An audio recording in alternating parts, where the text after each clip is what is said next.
Aguanta, hermanito. El comandante Rojas le apretó la mejilla sin afeitar y luego se apartó. Le palmeó el hombro y trató de mirarle a los ojos. Los combatientes que se marchaban le habían dejado unas cuantas granadas y cargadores llenos. Se dieron la mano, escondiendo los ojos con culpabilidad, al darse cuenta de que no volverían a encontrarse con él. Por fin terminó la despedida, y el destacamento, llevándose a los heridos, salió por el paso. Yursa tenía mucho más que hacer. Empezó a cargar piedras y a colocarlas en la berma, dejando un hueco lo bastante grande para disparar. Cuando terminó, sacó su tanta favorita de la vaina y la puso a su lado. Tras pensarlo un momento, hizo lo mismo con la pistola. Fumó un poco en la manga, dándose cuenta de que daba lo mismo, y se puso a observar los alrededores con los prismáticos. No había otro camino a través del paso. Seguramente llegarían aquí y se toparían con él. Yursa sonrió. La vida era una mierda, tal vez el final sería decente. Media hora después, divisó a los exploradores. 3 espíritus, bastante despreocupados, casi sin disimulo, caminaban por el sendero, seguros de no tener a dónde ir.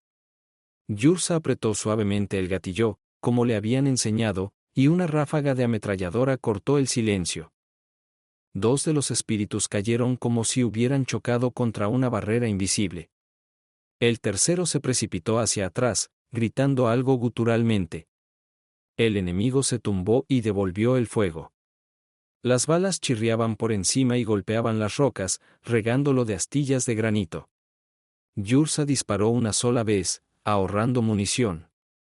Pero el enemigo se dio cuenta enseguida y se dispersó en posiciones, escondiéndose detrás de grandes rocas. Su denso fuego de respuesta mantuvo la cabeza de Yursa agachada. Varias balas de plomo ya habían impactado cerca de la aspillera. Parece que están apuntando. Un pensamiento pasó por su mente. Por el rabillo del ojo vio a un espíritu barbudo que le apuntaba con un lanzagranadas. Sin pensarlo, arrancó la anilla y la granada F1 cayó junto al bandido. Hubo una explosión y silencio.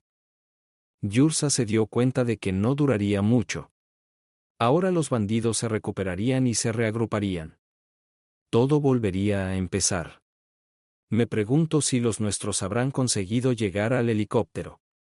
Se dio cuenta de que, mientras todo saliera bien, lo más importante era no morir demasiado pronto. De lo contrario, todo sería en vano.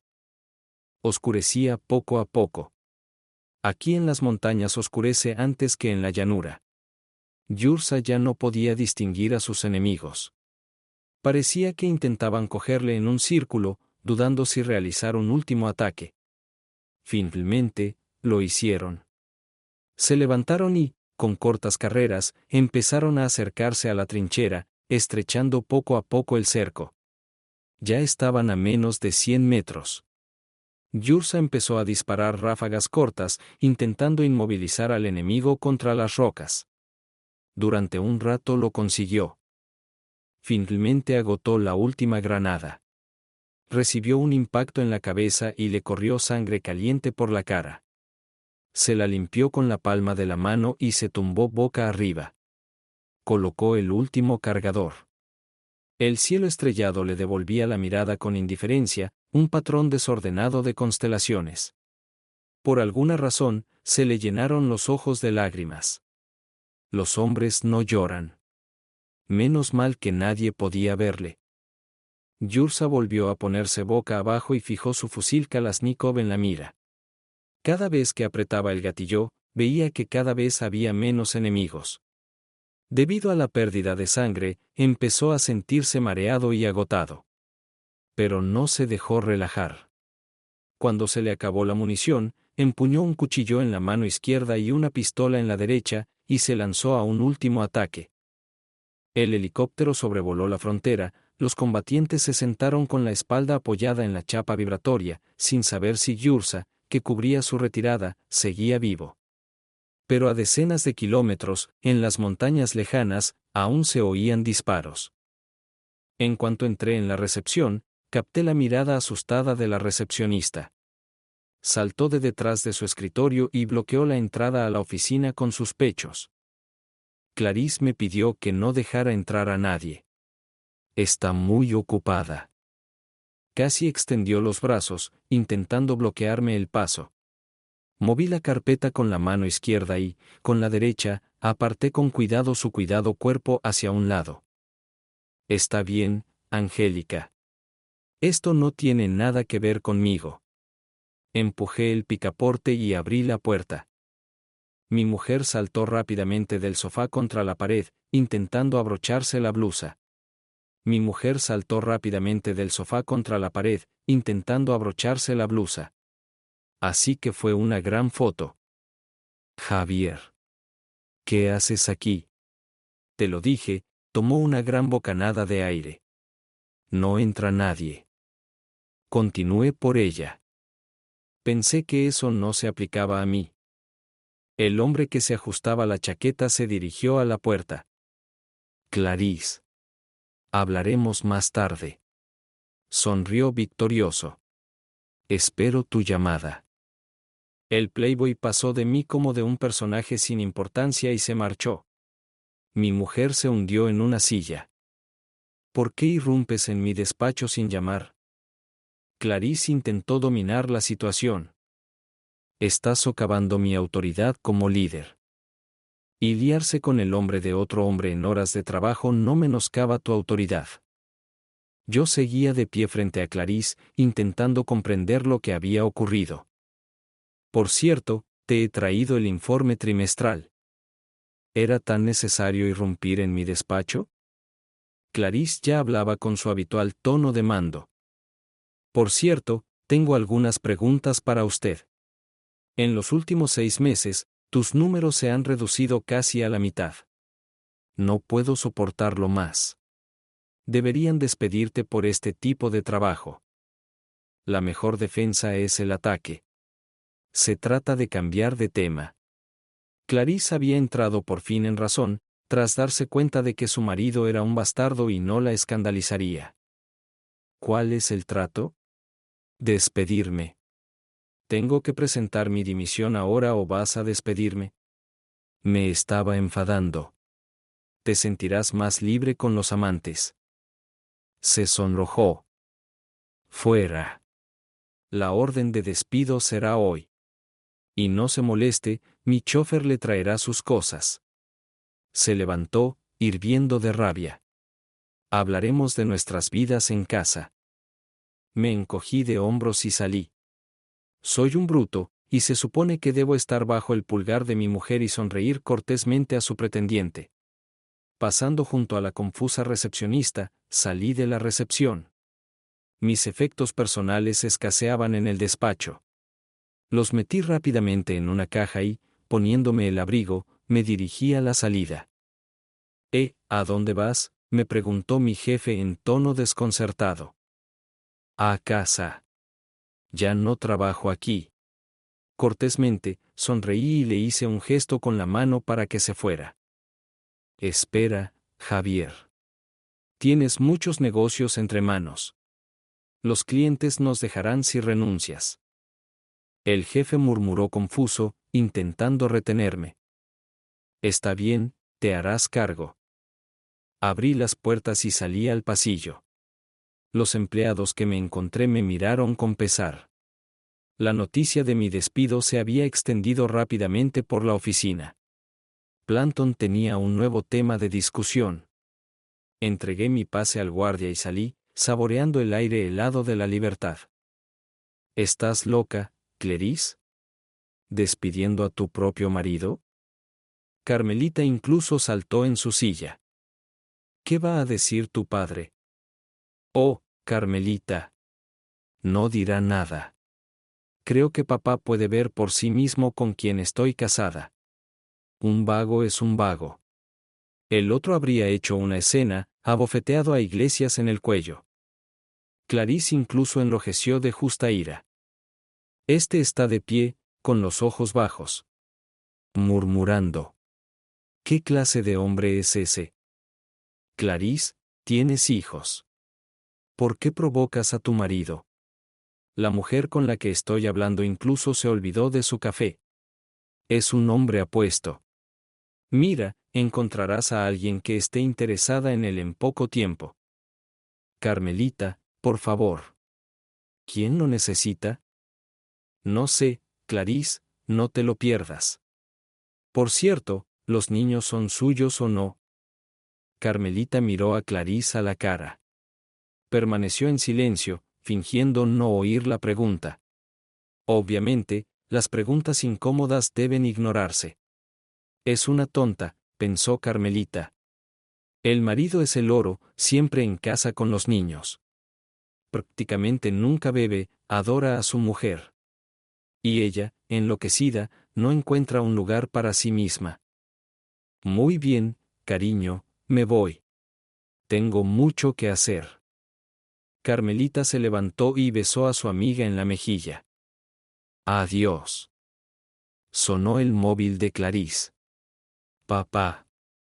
La mujer hizo una mueca de disgusto. Hija, hola. ¿Y los contratos? ¿Javier te trajo los contratos? Papá fue directo al grano. Es bueno para ti, por cierto. Tiene a Marcelino. Está listo para trabajar con nosotros, pero quiere que Javier calcule todos los riesgos y lo contacte mañana. Así que trata a tu marido esta noche. Se lo merece.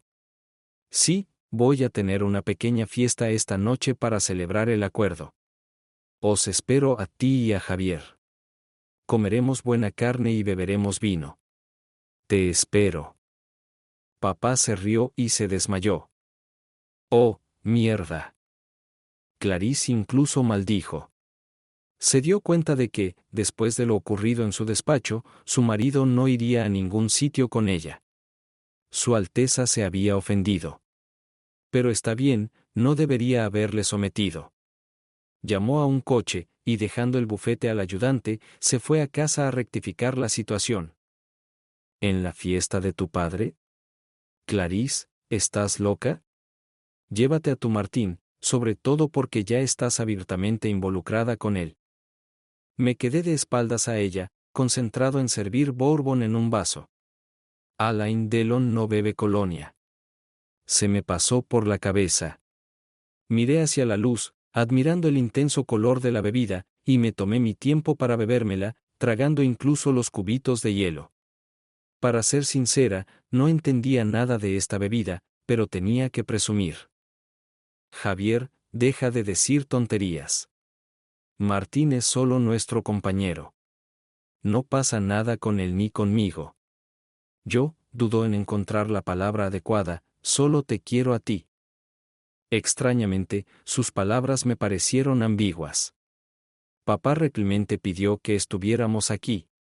Quiere hablarte de algo. Clarice me besó en los labios, imitando una pasión sobrenatural, y fue a vestirse. Me quedé pensando un rato y luego fui al baño, decidido a afeitarme. Al pasar por nuestro dormitorio, oí la suave voz de mi mujer a través de la puerta entreabierta. Clarice estaba al teléfono, intentando no llamar mi atención. Sí, está bien. Es incapaz de sentir celos. Asegúrate de venir. Tendremos tiempo. Ella soltó una risita suave. Solo te quiero a ti. Besos. Me dirigí rápidamente al baño. Cuando llegamos, la fiesta estaba en pleno apogeo. En octubre oscurece pronto, así que el césped frente a la casa de mi suegro estaba iluminado con luces de colores. Durante un rato, mi mujer y yo nos metimos entre los invitados, fingiendo ser una pareja enamorada. Entonces Clarice llamó a su madre y yo me acerqué al grupo de hombres reunidos en torno al brasero. Un tentador aroma a carne asada recorría el césped. Aún estaba lejos cuando oí una voz familiar. Es toda una alubia. Nos lo vamos a pasar bomba, decía riendo el reciente y descarado Martín a sus amigos de alrededor. ¿Y el marido?, preguntó alguien. Y el marido, un cornudo nato. No nos hará sombra, dijo Martín con suficiencia. Deberías ver al cornudo.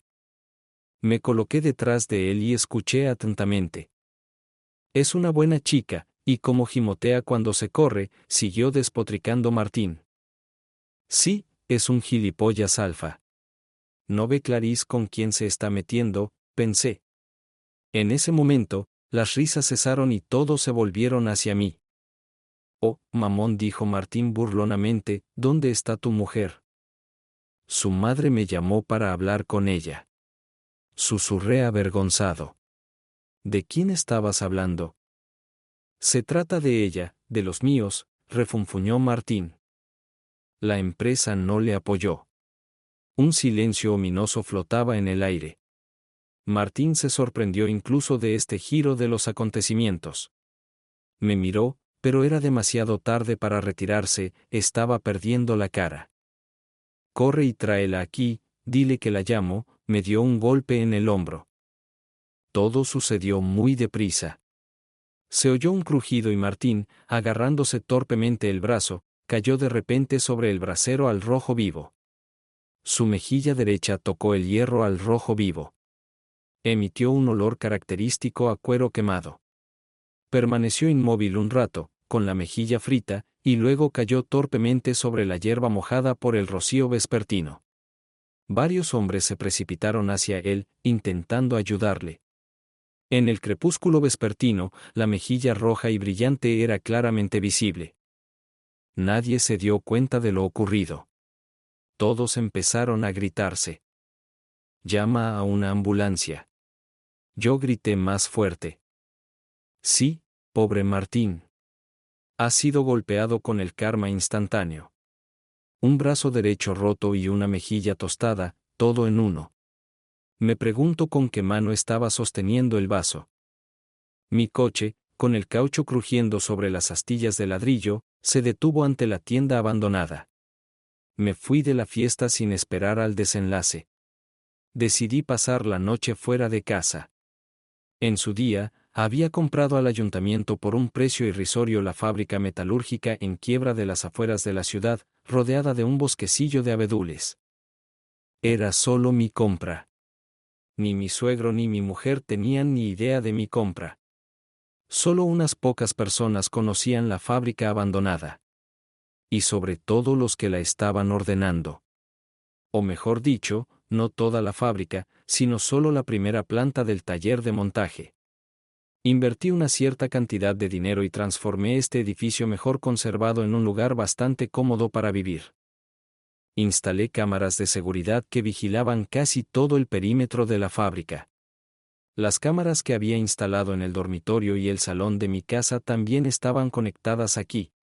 No pensé en que mi mujer me engañara cuando las puse, por si acaso. No me di cuenta de que sería tan pronto.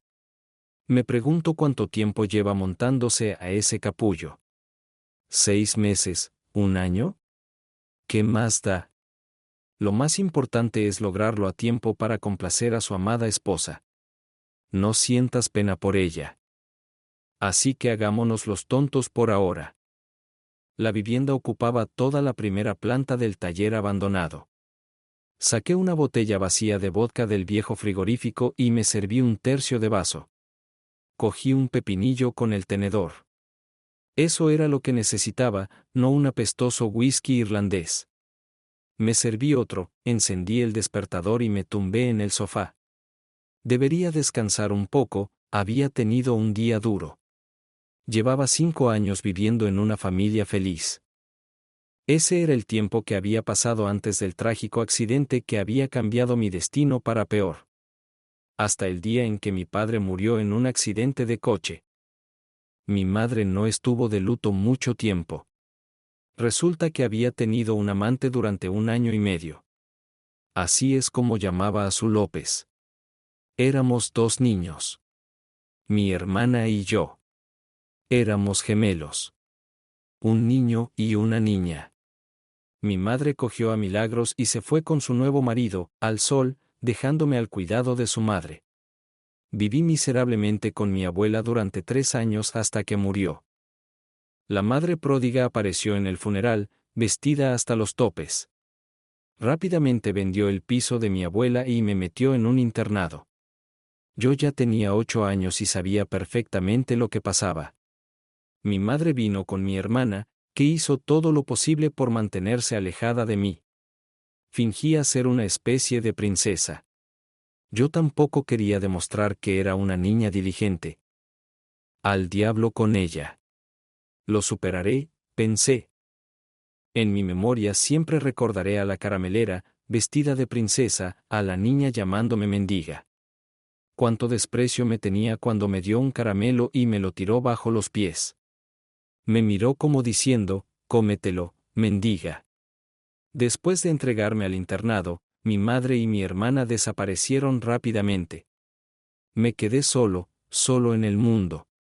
No describiré mi vida, ya pasé por eso. Pero una cosa aprendí rápidamente. Si no te proteges, nadie lo hará. Aprendí a abrirme paso por la vida a golpes. Durante mi estancia en el internado, mi madre nunca me visitó. Al parecer, no se preocupaba por mí. Cuando terminé los 11 cursos, pedí alistarme en el ejército. El servicio me resultó fácil, así que tras un año de servicio ingresé en una escuela militar. Mientras servía en el ejército, tuve que deambular por los puntos calientes de un país que se derrumbaba y del mundo. Durante una operación me hirieron en la cabeza. La herida en sí no era peligrosa, pero mi cara quedó desfigurada. A expensas del Estado, me sometí a varias operaciones de cirugía plástica, que cambiaron mi aspecto hasta hacerlo irreconocible. Incluso mi voz había cambiado, haciéndose más masculina. Cuando me miré en el espejo después de la última cirugía plástica, hasta me gusté. Desde el espejo me miraba un hombre brutal, cagado por las moscas, que sentía la vida por el Cadi. Supongo que fue entonces cuando tuve un plan de venganza contra la zorra desalmada y sus mocosos. No sabía exactamente qué haría, ni cómo me vengaría, pero estaba segura de que mi venganza sería terrible. No iba a quitarle la vida a nadie, solo quería hacerles la existencia tan insoportable como lo había sido para mí. Cuando terminó mi contrato, me licenciaron para la vida civil. Me estrecharon la mano, me dieron una medalla y una cartilla militar. Y luego todo quedó en el olvido. Para entonces mi dolor se había embotado y no busqué a mi antigua hermana y a mi madre. Dios fue su juez. Conseguí trabajo como mecánico en una estación de servicio. Primero como aprendiz, luego como mecánico de coches. El sueldo era pequeño, pero me bastaba. En otoño me fui a estudiar. Entré en una universidad técnica. Me resultó fácil estudiar, además, ya tenía estudios de ingeniería. Incluso obtuve un nuevo crédito. Un año más tarde, me convertí en maestro, y después de 2 años más, el propietario me ofreció una participación en el negocio. Así que todo fue bien. Y luego todo siguió igual. En la fiesta de cumpleaños de un colega, conocí a Clarice. Era una chica dulce y tímida. Moderadamente bonita, moderadamente cariñosa. La cortejé durante casi 6 meses cuando, para mi sorpresa, me enamoré. Tanto que no podía imaginar mi vida sin ella. Me presentó a sus padres. Su padre era propietario de una gran empresa de construcción. Así que mi futura esposa estaba acostumbrada a vivir con comodidades. No ocultaba que pasé mi infancia vagando por internados. Mis padres refunfuñaban y refunfuñaban descontentos, pero sus hijas no interferían. Nos casamos. 9 meses después nació un hijo, y 3 años más tarde una hija. A los 30 años me había convertido en un hombre apuesto. Paseando por la ciudad, captaba miradas interesadas de chicas y mujeres jóvenes. Pero yo amaba a mi mujer. Sin memoria. Cuanto más lejos iba, más la amaba. Es así. Cuanto más tiempo vives con un hombre, más te sumerges en él. Amaba tanto a mi mujer que daría mi vida por ella. Y no eran solo palabras. Pasaron casi 8 años hasta que noté un cambio en mi esposa. En algún momento, las cosas empezaron a cambiar. De repente era un perdedor inútil, incapaz de mantener a mi familia. Trabajaba en una estación de servicio, era subdirector, copropietario y mi dinero siempre era suficiente. Y ahora todo ha cambiado. Cuando llegué a casa, se encendió el pilarama y empezó el tratamiento psicológico. Fue entonces cuando apareció la fábrica abandonada. Cada vez pasaba más tiempo allí. Pero seguía sin sospechar que mi mujer me engañaba. Hasta que un día lo vi todo yo mismo en la pantalla de mi monitor. Y no solo vi, sino que oí lo que decía de mí. Hace un año, su padre me consiguió un trabajo en su bufete. Así es como acabé reportando directamente a su ayudante, que también resulta ser mi mujer. Así es como finalmente me tuvo bajo su pulgar. Firmé contratos, transferí dinero, compré equipos. Trabajando para mí mismo ante todo. Estaba motivado. Todos en esa familia valían el dinero de los demás. Así que el plan estaba de nuevo en marcha. Y nada podía desviarme del camino elegido. Sentía un placer sádico preparando rutas de escape, con la intención de dejar cenizas tras de mí. Interpreté con gusto el papel del putero cornudo. Tan convincentemente que todo el mundo se lo creyó, sobre todo mi infiel esposa. Para empezar, abrí cuentas en el extranjero, donde periódicamente transfería dinero de prueba de las empresas. Nadie me tomó en serio, considerándome un completo imbécil. Luego, en otra ciudad, abrí una empresa, donde los fondos de las cuentas en el extranjero comenzó a fluir. Esta empresa estaba todavía en las sombras. Por el momento. Unos años después de casarme, un colega me conoció y me ofreció un trabajo interesante en el extranjero en mi primera especialidad. Pero en aquel momento lo rechacé, pues me encontraba en el apogeo de la felicidad. Me dejó su tarjeta de visita, diciendo que siempre habría demanda de personas con mi perfil y formación. Cuando empezaron los problemas con mi mujer y me di cuenta de que no había vuelta atrás, marqué el número. Conseguí una cita y, un mes después, hice mi primer viaje de negocios. Al final, mi cuenta se llenó con una importante cantidad de dinero. Yo estaba viviendo la vida al máximo, mientras que mi esposa estaba teniendo una aventura con su Martín. Lo que realmente no me importaba. Tenía mi propio negocio. A menudo desaparecía de casa, ganando dinero falso. Era la dueña de mi propio destino. Y no me importaba la realidad que me rodeaba. Estaba harto de mi amor. Sufría. Me quemaba por dentro. Eso es lo que pasa cuando te escupen con regularidad. No voy a hablar de mujeres que engañan. Las mujeres son diferentes. Pero conseguí una. No sé qué esperaba Clarice humillándome a los ojos de su amante, su familia y sus compañeros de trabajo. Pero tengo que decir que era muy buena rebajándome. Solo sentí pena por los niños. Pero después de todo, yo no iba a quitarle la vida a su madre. ¿Y qué pasó allí? Carlos miró a su hija, tomando un sorbo de brandy. No lo sé, papá. Cuando llegué, Martín se retorcía de dolor en la hierba, todos a su alrededor gritaban y llamaban a una ambulancia. Clarice miró a su madre confusa y luego desvió la mirada hacia su padre. Le tenía miedo desde niña y ahora intentaba no mirarle a los ojos. ¿Dónde estaba tu marido?, preguntó mi padre con severidad. Él también estaba allí, apartado como de costumbre. Contestó Clarice con desdén. ¿Por qué? Tenía que ayudar al amante de su mujer. Carlos miró amenazadoramente a su hija. ¿Cómo lo sabes? Hay mucho murmullo al respecto. Has perdido la cabeza. ¿Qué le ves a ese pavo engreído, Martín?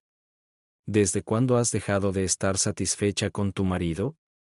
La voz indignada de su padre parecía flotar sobre nuestras cabezas, elevándose hasta el alto techo.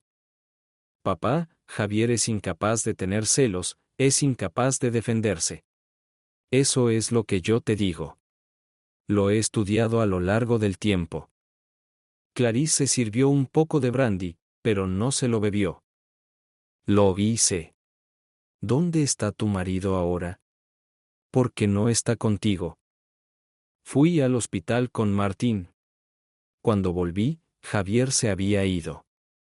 Clarice sacó su iPhone y marcó el número de su marido.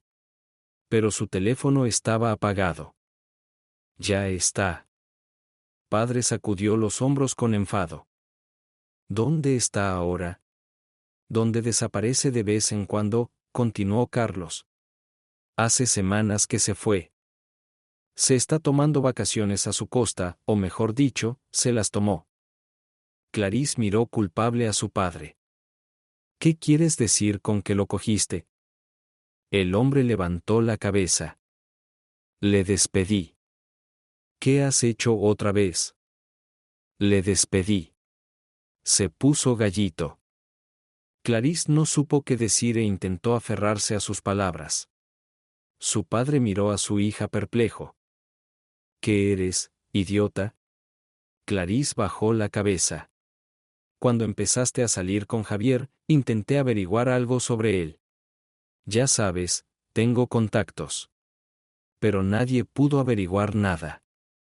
Solo un hombre que trabaja en una estructura de poder muy importante, mi padre, levantó el dedo. Me dijo que dejara de interesarme por Javier.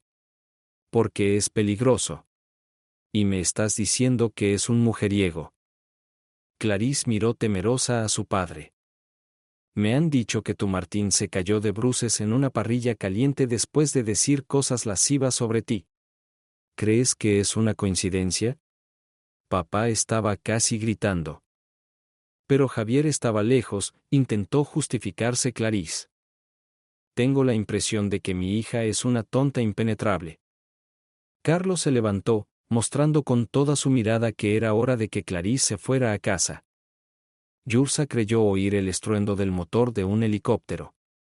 El sonido se acercaba cada vez más. Pero no.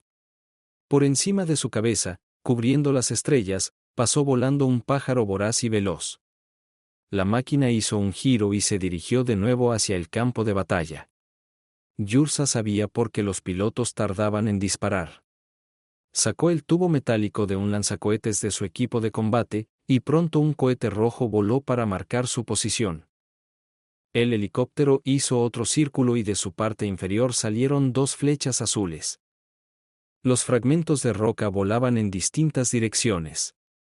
Yursa yacía detrás de una gran roca, escondiéndose de los escombros voladores. No tenía pensamientos en la cabeza. Yacía acurrucado en el suelo, con los ojos llenos de lágrimas.